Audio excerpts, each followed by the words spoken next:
parasite-infected meat, and it gives them more strength than any other meat that they eat, even fresh.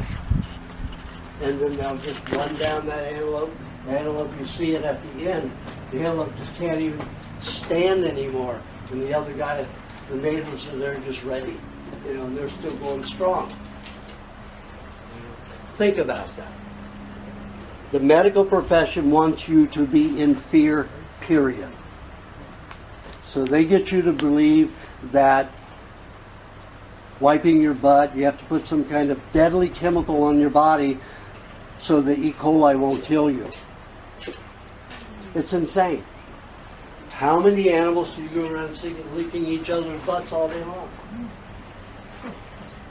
Let me tell you, if that was a disaster, there would be no species on the planet. Because everybody does it. Well, a few humans do it, but not many.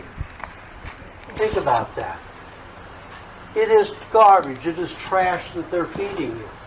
Don't get into it. You get trapped there, you'll be in terrible fear, and then you're going to go for all their poisons. Well, we've got to kill this bacteria. We've got to kill this parasite. It's insane. Those are just janitorial bacteria. Your salmonella, your listeria,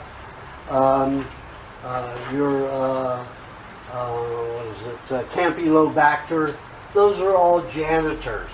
They didn't create the mess. They're in there to clean it up. What happens when they go into a site like that?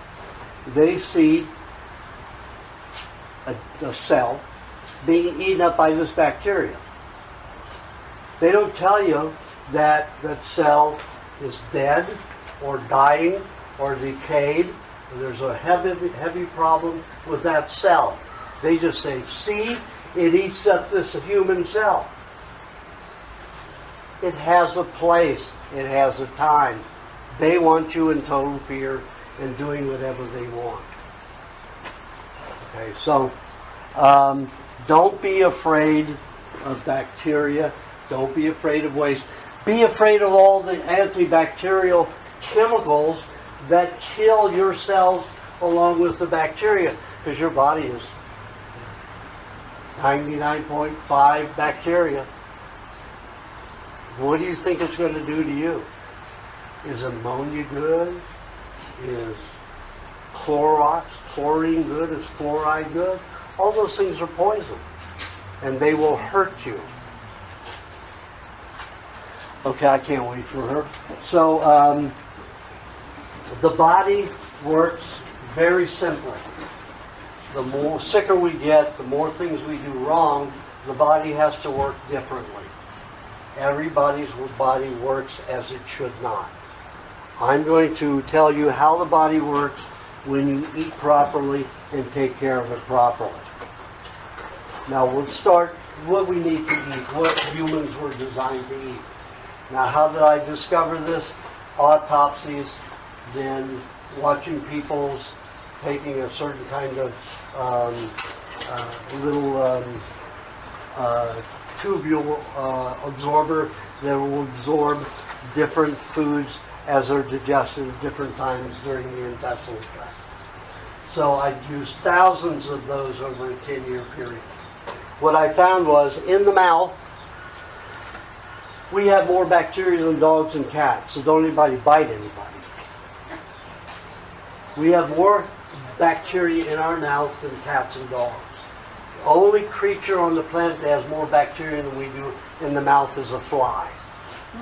And a fly's digestive juices in the mouth will actually melt your tissue.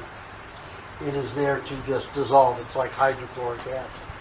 We have hydrochloric acid, some of us do, because I have the vagotomy. I do have hydrochloric acid that dumps into my mouth. Bad for teeth, but I have to live with it. So, in the mouth, we have a lot of bacteria. Now, if you put that bacteria, and I've done it, you put it on fruits, all different kinds of fruits, you put it on different kinds of vegetables, you put it on dairy molecules, fats, and I didn't pasteurize anything as they normally do. Whenever they go into a test, they always alter the food to an unnatural state and then do the test. Like all tests on food allergies are all done with a protein taken from a food and processed, not in its whole complete form. So you get a whole different register of how a body's going to react to it. So when you put the bacteria from the human mouth on those different cells, whether it's fruit, vegetables, animal, dairy, meats, whatever it is, that bacteria has an affinity for only animal cells. It doesn't even etch a fruit cell. It doesn't etch a vegetable. We have 2% ptyalin enzyme in the mouth, like the horse. Only a horse has a predominant amount of it. So a horse loves sweet. A horse will eat sugar cane, whereas a cow won't, because it has the digestive enzyme to do it. We only have 2%. That means we can handle about a tablespoon every 3 hours of carbohydrate and process it properly. That's not much. Can't handle much carbohydrate.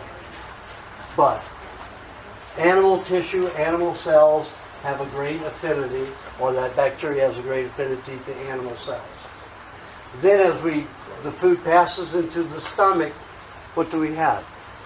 Hydrochloric acid preponderant. We also have Campylobacter. We have other strong bacteria that are part of that digestive process. Now, when you take the hydrochloric acid from the stomach of a human and you apply it to the fruits and vegetables and animal cells again, whether it be meat or dairy, what does it have an affinity for? Animal cells. Doesn't even touch cellulose, whether it's a fruit or vegetable. Then as we pass into the later part of the stomach, the bile duct is dumping bile into the stomach. To do what? What does bile do? Bile disassembles fat molecules so they can be reassembled into cholesterols to do innumerable things in the body. A third of them are make you strong, to give you strength, to give you energy. A third of them are to protect the body. And a third of them are to cleanse the body. Fats are the most important nutrient in our toxic society. You have 2.5 times more energy from a fat molecule than you do a carbohydrate or protein molecule. You ever seen a skinny weightlifter?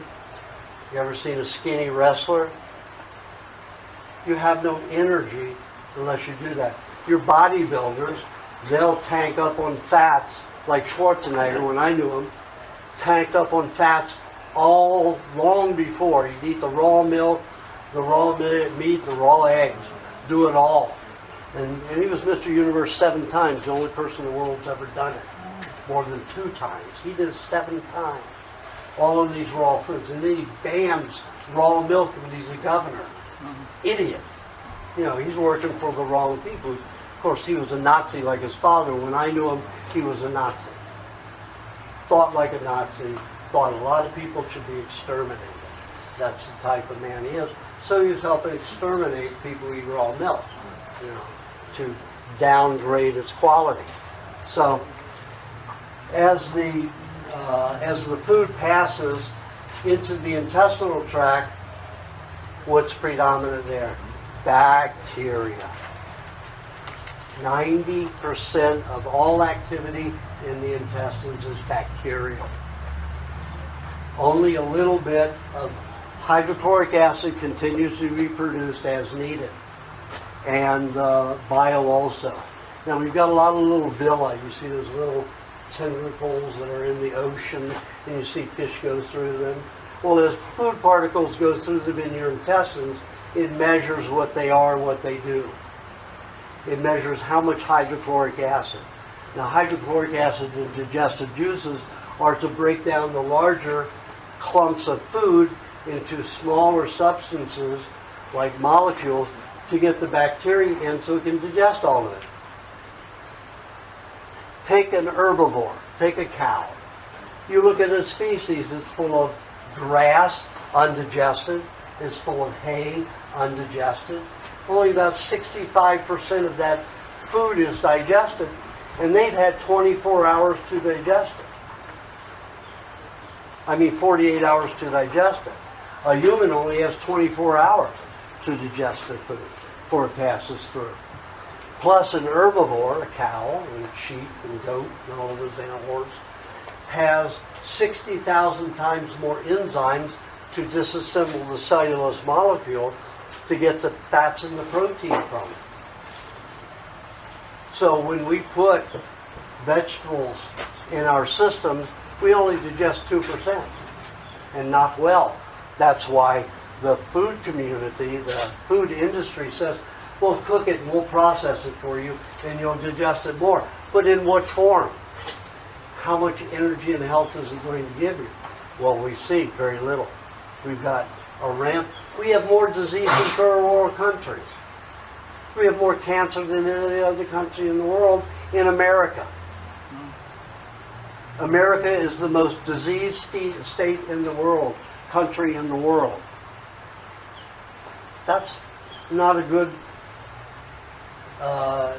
evidence that the medical profession and the health community nor the food industry knows what they're doing. However, we've got the King and Queen of England that runs almost all the food on the planet, food processing. They own 70% of all the food processing in the world through trust. They own Purina, Kellogg, all of the major companies in the U.S. and all of the world, in India, everywhere. King and Queen of England. Yet, you get served nothing but raw milk and raw foods in the royal house. They have their own cows, and their cows are special cows, best cows in the world. My grandparents got their herd from the Queen in 1860. My grandparents were orators and judges to the czars of Russia and Germany. And they went over and bought 12 of the Queen's herd. And these jerseys are as big as Clydesdale horses. Each one produces 22 gallons of milk a day. 11 gallons at a milking, Clydesdale. Think about that. These cows are absolutely gigantic. My head would come up to the back of one of these cows. That's how big they are. They're gargantuous. And the milk is extraordinary. But you can only get them if you have some kind of relationship to the Queen. And she only lets so many out of her herd a year. She's starting to not do that anymore. She's starting to butcher them for meat and not let her herd get out. But here she is in charge of most of the food processing in the world, and it isn't good for anybody. She doesn't treat her own that way. You know? So you have to look at what these people do who run industry. It's all about the money and shelf life. They don't care about your health. So, as this food goes through your intestinal tract, 90% of bacteria is active. Only 10% is supposed to be enzymes and digestive juices. Are you cool enough there? You can always go over there, because that's very hot. We're in the sun. There's a couple chairs here, 3 chairs here.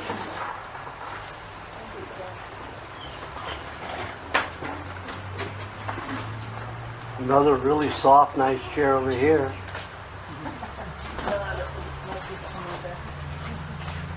So remember that, let's say you swallow your food, you take a big chunk and swallowing a piece of meat like a dog or a cat. You're not a dog or a cat. A dog and a cat has 15 times the hydrochloric acid in their stomach, so they can dissolve that and break it down into small liquid molecules for the bacteria to eat. If you swallow big chunks like that, you're going to be secreting hydrochloric acid all the way through the intestinal tract, and by the time you get to the end, you're not going to digest it all. So your body uses enzymes and digestive juices to make larger particles of food into smaller particles so that they can be digested, eaten and digested by bacteria.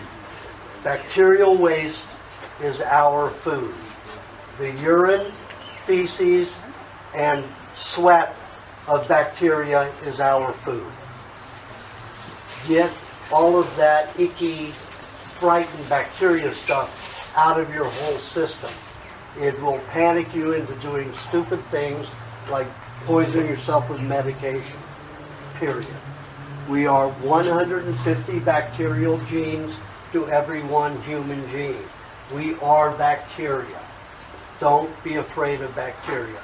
If it were a problem, I would be dead 1,000 billion times.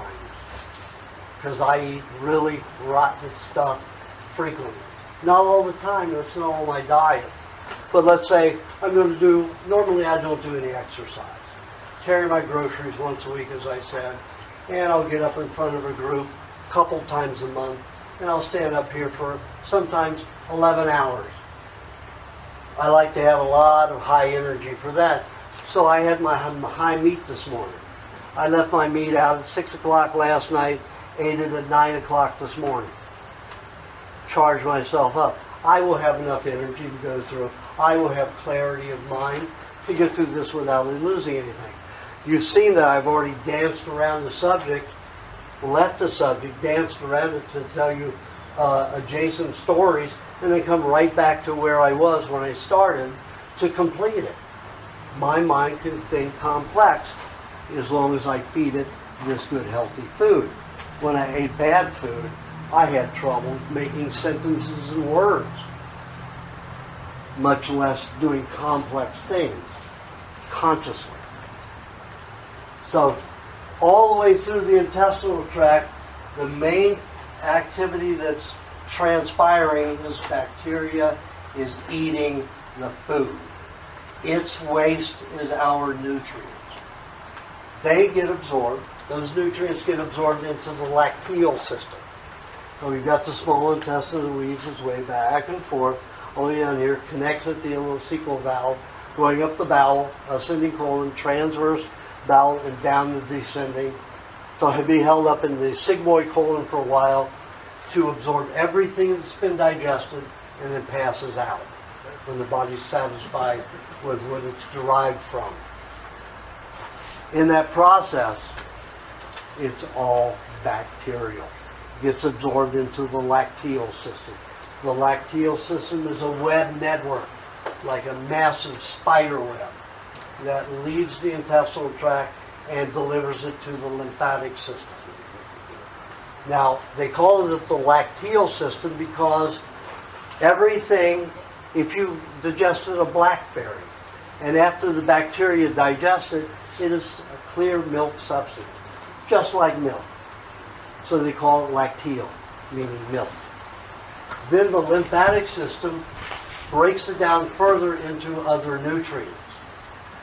And its nutrient description is translucent fluid.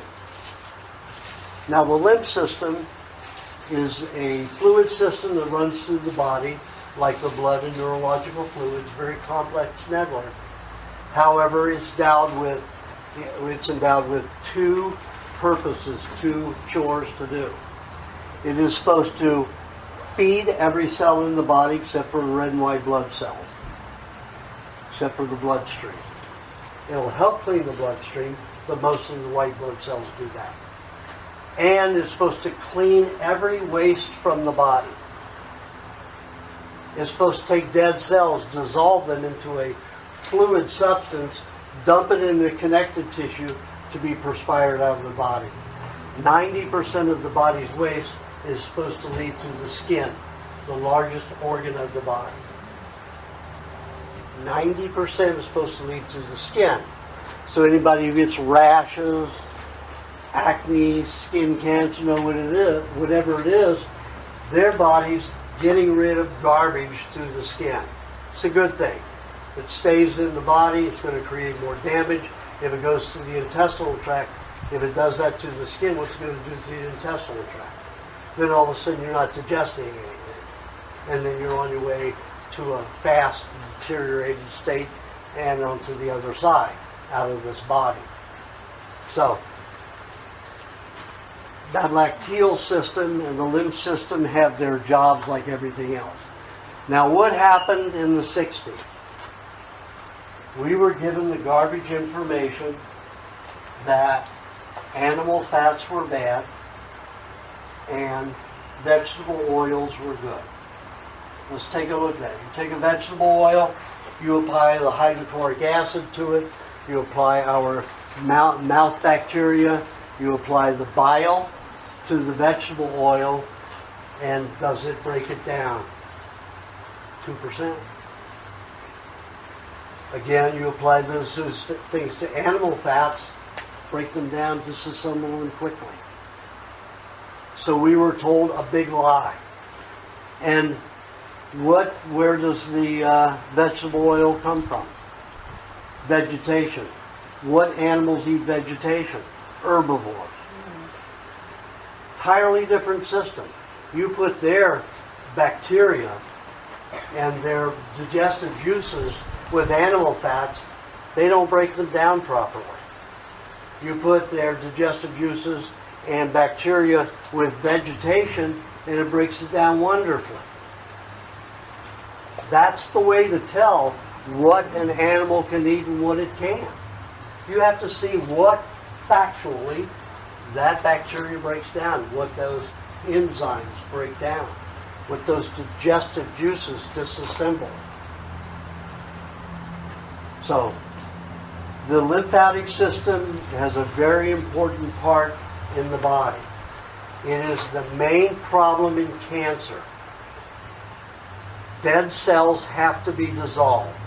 If dead cells aren't dissolved, what would you do with dead matter or with anything that you had that was accumulating? You put it in a storage area. Try to build it up, bury it, do something. Well, that's what the body does. It builds tumors to hold these dead cells until the body can make a substance to dissolve those cells, or your body can create a parasite, a bacteria, a fungus to dissolve, eat that matter. So parasites are good. It was discovered at University of Toronto 28 years ago by a laboratory student and technician, an experimenter, that if you took the barotoxin, they call it because that's their judgment, if it comes from E. coli fecal matter, it's got to be a toxin. So they call the waste of barotoxin. Yet she took it and she completely reversed brain tumors in 5 days. Injected the barotoxin into the brain tumors and they completely dissolved in 5 days. Why isn't that all over the planet? Why aren't we using that? Yeah. No money. There are, every patient, right now, the average is $280,000 per cancer patient. You go and inject a $5,000 dose of E. coli or have somebody eat shit and live, there's no money in that. E. coli is one of the main bacteria in the intestines. It breaks down the finite molecules of fat and protein to feed the brain and the nervous system. Oh, but E. coli is a bad thing. It'll kill you. So a lot of New Age researchers have said, wait a minute. E. coli is not a bad thing. What are you talking about? So then they had to come up with this E. coli 157H7. And what happens? I got a hold of the 150H7 from a university in Northern California. They got their sample from CDC and the FDA. Well, I took that E. coli 157H7 and applied an enzyme to it that always fractionates bacteria. Now, when it fractionates, it takes it apart in 5 places. It's like if I put it on you, your head comes off, your arms go off, your legs come off. That's what happens with this enzyme with any man, with any natural bacteria. However, with 157H7, it splits right in the middle. That means that it's a man-made bacteria spliced together. Man-made, genetically altered, modified. So the health departments and the food industry and the medical industry are using it as a demon that they created to say it's going to take your life over and kill you. It doesn't even occur naturally. It is planted in our system. It is planted in injections that go into people. When you get an injection, not even the doctor has a clue what's really in that injection. The worst thing you can do is get an injection of anything. Because nobody knows what's in those. No one knows what's in each one. What the CIA and the NSA did in the 60s, they hired technicians at university, and they had to work on war tactics, and they had them trying to create bacterias, viruses, all kinds of things that would attack the body of soldiers, immobilize them, and then they would win. Bacterial warfare. So at UCLA in 1961, they created a solvent that they called a virus, and it was the AIDS virus. 1961, UCLA. Documented evidence proving it. The UCLA technicians who developed it said that it was to form cancer in laboratory animals to study cancer. Yet the information went directly to the War Department. Immediately within a week of its proven ability to debilitate the human body and to cause mass problems, it went to the War Department. The War Department got a license to use it on undesirables, terrorists in the United States. They picked homosexuals. So they picked San Francisco, Los Angeles, Houston, Texas, and New York City. And they put this chemical in the hepatitis B vaccine in those cities. This is the NSA, this is the War Department, this is the CIA working together to do this.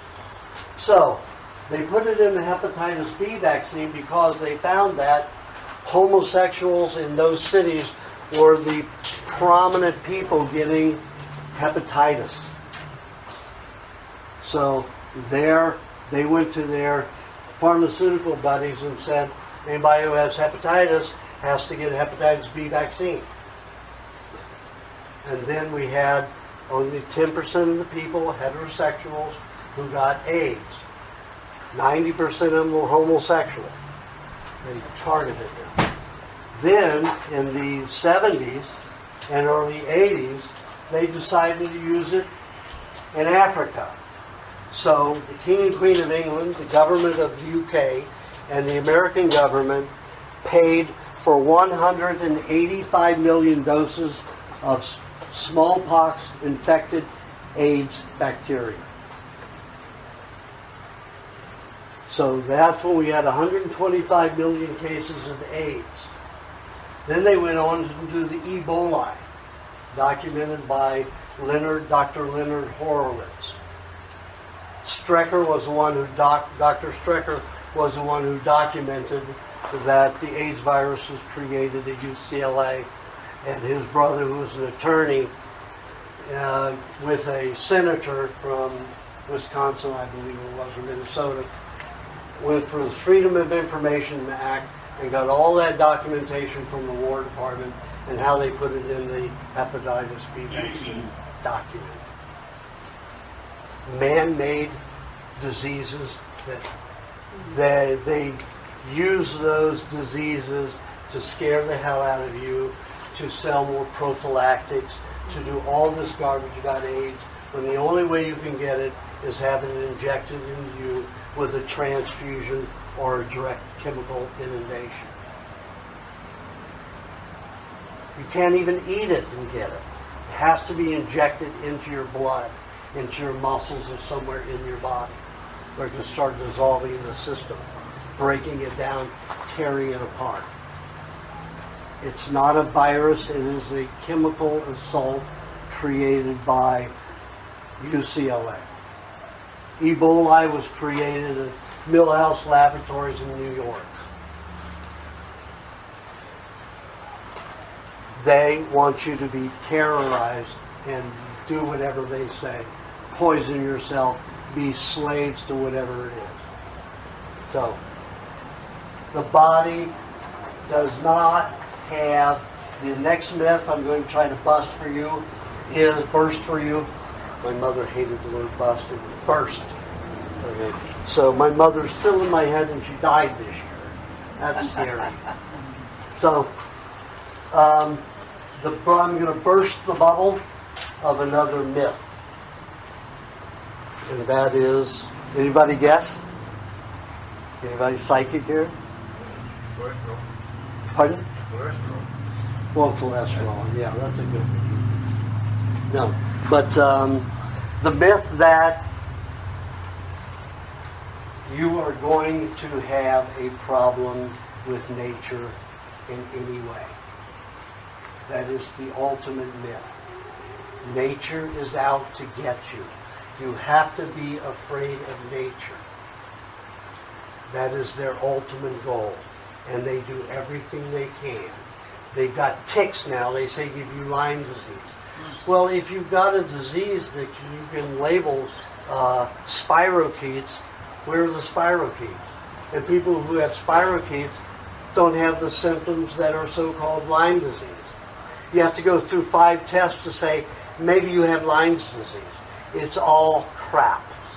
No, crap's good for you. It's all lie. It's all fraud. So think about that. Don't be afraid of what's around you in nature. Be afraid of industrial pollution.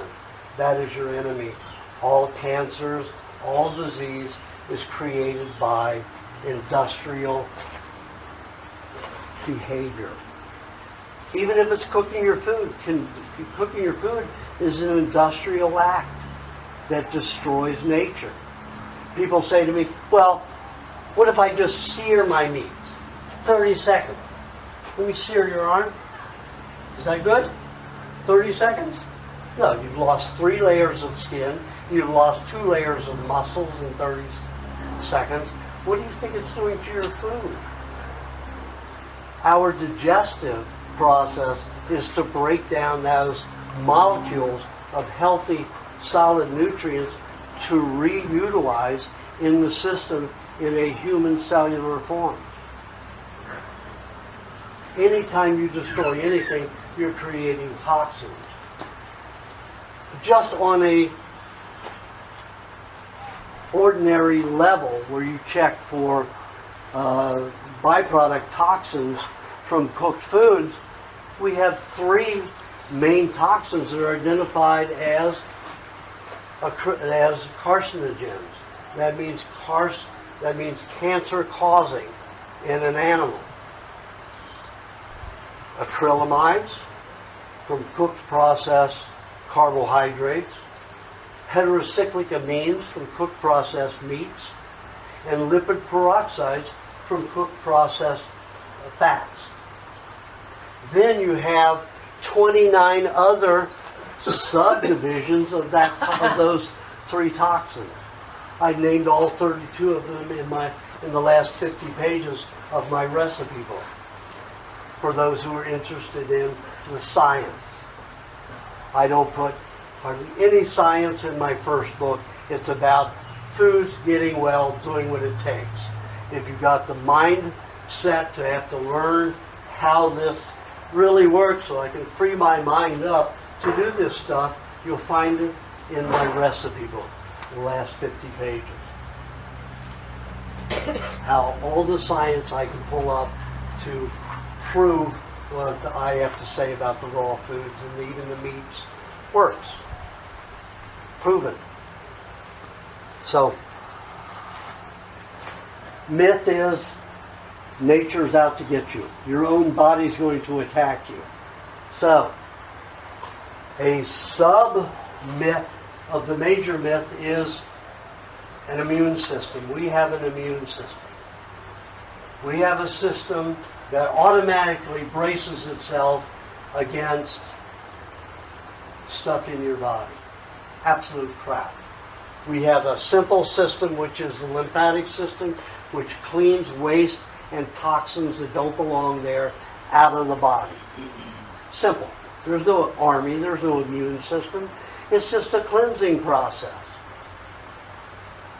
But they will get you to believe your body's attacking itself.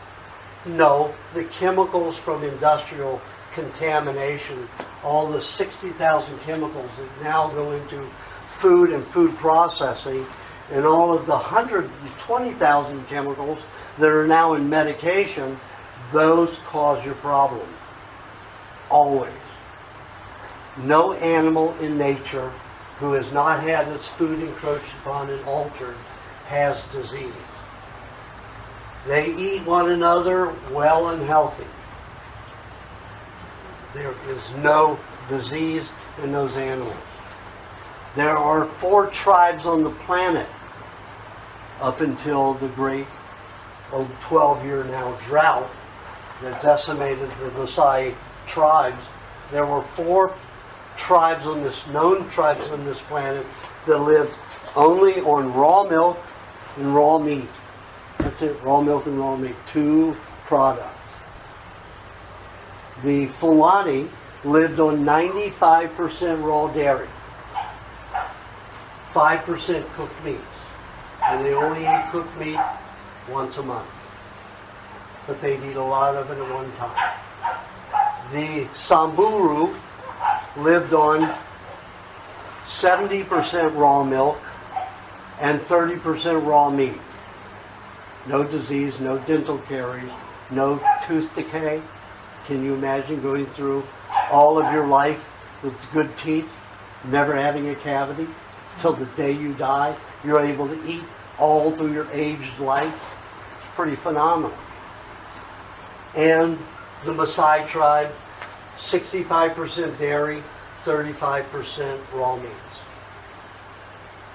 None of these tribes had any diseases whatsoever. Eskimo, same way. The Inuit that still live in the wild that eat only raw foods. The first case of dental caries in the Eskimo was discovered in 1889 from an Eskimo that had lived in the British colony there in Alaska. It was in, I can't remember which, I think it was Juneau. Had lived 50 years there eating cakes and sugars. The first case of cancer was discovered in the Eskimo in 1936, and that family had lived in the Caucasian communities there, eating all the same foods that they did and eating nothing of their tribal nature for 75 years. Take a look at that. Very important information.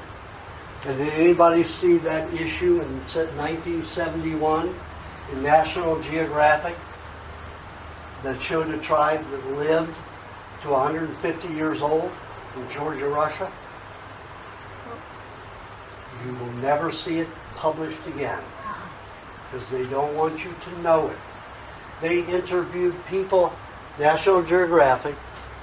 This was a completely legitimate, they have recorded, filmed, they did everything. It's all destroyed. Only way you can find that article is to find the National Geographic somewhere between January and June, I think it was February or June of that year, 1971. And they have people interviewing this tribe, people in this tribe. And one couple was together 128 years, and they got married when they were in their early 20s or mid-20s. We can barely stand to live with a person for 5 years, much less 128 years. Why? because we are not well. Our bodies and our psyches are unsatisfied. We have a tendency to blame all those around us. If they don't make us feel good, we blame them. We have to get away from them, so we push them away because we are not well. These people were well. They loved each other. They loved their families, their neighbors, everybody.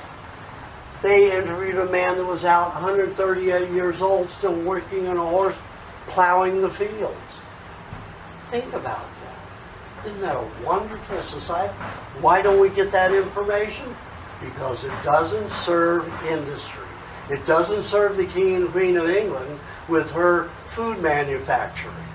It doesn't serve anybody in the restaurant business unless they have a raw food restaurant.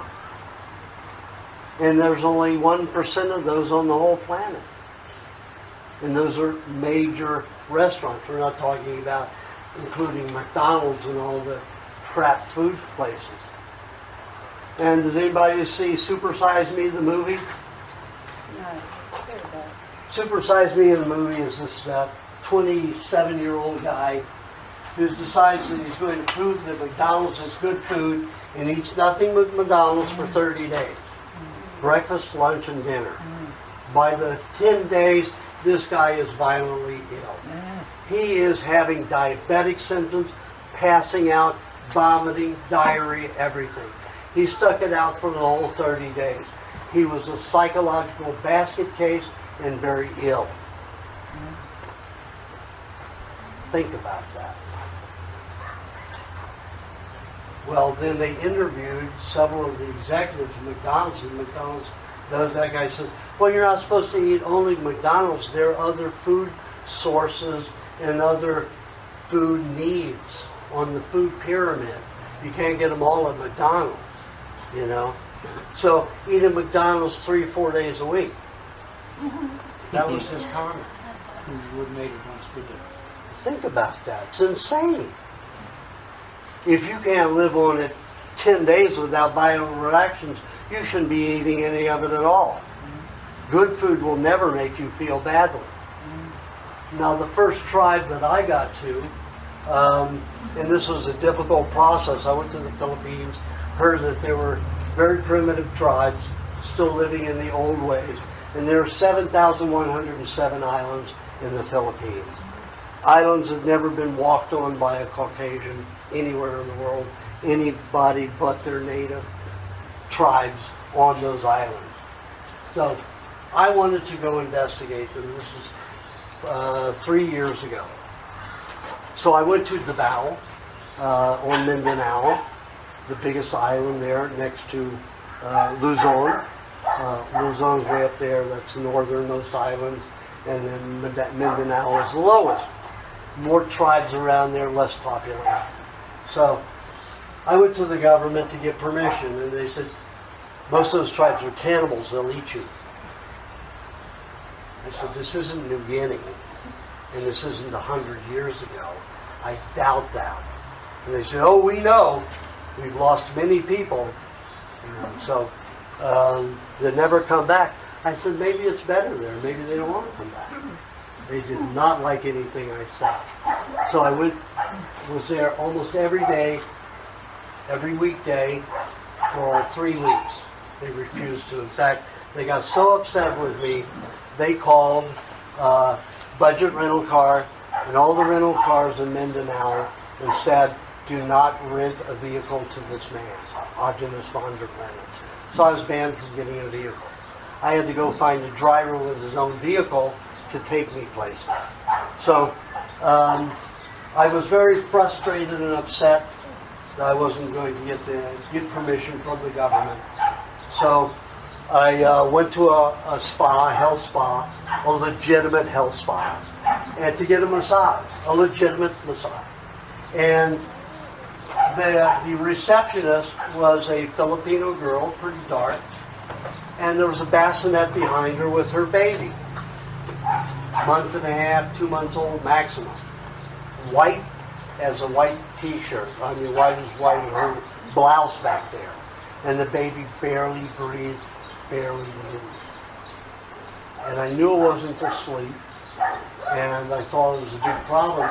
I looked down at her picture that she had on the desk there, and her husband with the baby, he was black as the ace of spades. A very native Filipino. And she was dark and this baby is white. And I said, maybe she had sex with a white person. But she didn't. This baby had severe leukemia. And I said, well, what do you feed the baby? And she says, oh, the doctors put us on the best food, powdered milk in boiled water. My head went into my hands. And I said, according to the research of Dr.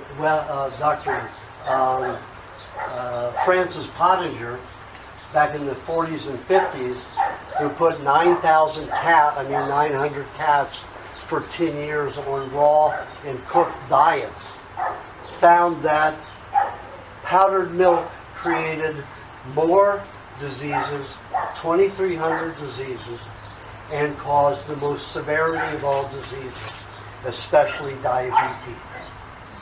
So I said, your baby's going to die, sweetheart.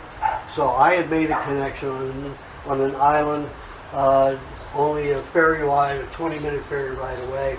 Got on the ferry, went to the dairy, got her 6 liters of milk, brought them back, gave them to the mother, and she started feeding the baby. In 3 days, the baby's color was black. No more anemia, no more leukemia. Just in 3 days from eating the raw milk. But the doctor said that the baby was allergic to milks and I have to give it only powdered. Obviously it was bullshit. Doctors should never say a thing about food because they don't have a clue. They don't know anything about food. It doesn't occur in any of their medical training. It's all their training is about drugs. Period. That's what their training is about. Drugs, administering drugs, diagnosing on what drugs that the person needs. So the grandfather was so happy that the milk brought the child around. He said, whatever you want here in Mindanao, I will make it manifest. I work for the government. I am a trusted tribe, a correspondent, because I used to be a tribe member only 30 years ago. I said, I want to visit one of the remote tribes and find out how they eat. I want to observe them. I don't have to take photographs. I just want to study them. And he said, well, I came from a very remote tribe. We eat just like you. They ate just like you do. I don't eat that way anymore. I have a cousin who just left the tribe 7 years ago. He still knows who's available, who's living there. I will go get permission from the government and we will go there. He didn't contact me after 2 days and said, I'm working on it, we'll get it done soon. Get ready in 2 days, we'll go. 7 days went by, didn't contact me. I knew something wrong. So I called him and I said, what's happening? He said, they won't let me take you. They won't do it. They just won't do it. He said, but I'm going to take you anyway. So we got a 4-wheel drive, and we went a whole day's trip in a 4-wheel drive, and then we had to go on a boat trip for a day, and then we had to swim for almost a whole day, almost 1.5 kilometers. So we had to do it in stages, swimming, to get there. And I get there, and this tribe eats 2 foods. Big, strong, 80 years old, looked like he was 45. The women in their late 60s looked like they were in their late 20s, early 30s. All had perfect teeth except for one woman who had a scar right here, so obviously lost a tooth from swinging off of something and landing somewhere and knocking the tooth out. Perfect teeth, ate 2 foods. Guess what those foods were? Raw fish and coconut. Raw fish. It shoots the hell out of all those pyramids, food pyramids that are trash. They're designed to keep the Queen and the King of England happy with all their cereals that they own all over the world. Got to keep eating cereals. That's the main top of the pyramid. Carbohydrate cereals. Absolute malarkey. 2 foods. And I thought, my concept was that because when I'd eat fish, I'd lose more weight. I could eat tons of fish and lose weight. Probably because of all the adulterations I've had from the medical. These guys were eating fish, and they were thick and huge and big and strong and calm and happy. It was amazing. And yet, I take a look at the Maasai tribe. They're the strongest, thinnest, smartest, happiest tribe in the world. They were before the 12-year drought. These guys are up to 8 feet tall, 8 feet 4. And they're skinny as can be, and they live on red meat, no fish. So my idea was all contorted. I thought, oh my God, fish can do this, make such big, strong bodies. So I was impressed. 2 foods. Well, I have to say 3 foods. One other category of food. But they only ate that once a week, once every 2 weeks. They either had a mango, a green mango, or a green banana. Never a ripe fruit. Only one of those. And that was just occasionally. It wasn't even 1% of the diet. So they lived on 2 foods. Thrived on 2 foods. And the one guy that had gone off for 30 years, the grandfather of that little child, in the conversation, of course, so this is all translated. We had to go through 3 translations from the native language to Tagalog to English. And the other said, well, don't you want all the radios, the TVs, all this stuff to keep all the kids busy? And they said, we don't have a problem with the kids. All the kids are happy. Everybody lives in retirement. We go fishing every day. We build a few things like this. We may help each other rebuild our, structures that get blown away once in a while. And we groom each other, and we just sit around and breathe together. What a paradise. What a paradise. We got to have all these things because we're so unhealthy, we can't be satisfied unless we're distracted from our misery. And our misery is a lack of health, period. Because in all those tribes, there was never a problem. The Maasai and the Eskimo were considered the happiest tribes in the world, and they ate the most raw meats. Eskimo didn't have milk. The Maasai tribe did. So different statures. Eskimo were small. They didn't get all the bacteria year-round. They only got it. So they didn't grow like the Maasai, who were in the sunshine all the time. Then the 12-year drought came in. Now they're eating garbage, waste food from the King and Queen of England. Cereals that they can't sell, and powdered milk. And that's what these people are being fed. And the tribes are decimated now. The Maasai tribe is almost wiped out. 12-year drought.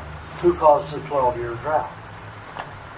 According to what I understand, the UK government has been seeding that area not to develop rain clouds. So think about that. They want all that oil and all of those diamonds and ruby mines that the Maasai own and have claim to. So they decimate it and they take everything.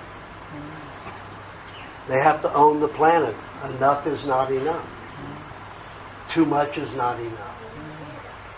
More than you need is not enough. It's insane. And these are sick people that think like that. Why? Because they're always exposed to pollution. They're screwing up their mind. Maybe there's some evil out there, evil spirit. I don't know if I believe in that, but there may be a part of it. I don't know. And some of those people must be pretty evil. But as far as I see, it's all illness. It's all sickness because of manufacturing. processing things and the chemicals that get into people and cause deranged thinking, deranged moods, and attitudes. My mother grew up in a family of 13 children, 12 brothers and sisters, and they all got along. My mother had 4 boys, and we hated each other. And we had everything. My father invented the first buried computer when he was in college at Purdue. The first buried computer. We had everything, and we were the unhappiest. We had all the technology. We had the first microwaves. We had the first TVs. He was a scientist for General Electric. And I mean, we had everything. All these chemicals, anytime we had a problem, off to the doctor, medications. We were all sick. We were all toxic. We all got all of the new canned foods in the 40s and 50s. All that new stuff. What's in canned food? Well, you've got chemical preservatives. Now you have tin with thallium and mercury and lead in that tin going into the food. What do you think could cause tonsillitis? What do you think caused polio? Metal going in and deteriorating the brain and nervous system and the throat. What do the tonsils do? I'm going to get back to the body in a minute. You're working my way right back there. The tonsils are there to pull any poisons out of the food that you're eating. And it's just an extension of the lymphatic system. Those tonsil glands are almost identical in behavior to a lymph gland. So it takes that substance. Now it started deteriorating the actual glands themselves. Oh, you got tonsillitis. Let's rip out the toxin. Not eliminate what caused it, which is canned food. It was rip the tonsils out. Let the brain go toxic with metals, because the tonsils prevent heavy metals and other toxins from going into the brain. Scientists theorize about our big brains. Biggest brains on the planet except next to whales. Smartest people, smartest brains on the earth. But you take a look at it, even Einstein only used 12% of his brain. What is the rest of the brain used for? The brain is 60-80% fat. Where does the body store its poisons? In fat. So, the brain is a suction storage place for toxins that would normally dissolve and damage the brain, the rest of the body. So think about that. We're not so smart, are we? We can't live in peace. We have wars over oil, and we kill people over food and money. Pretty sick. How sick do you want to be? How healthy do you want to be? That's up to you.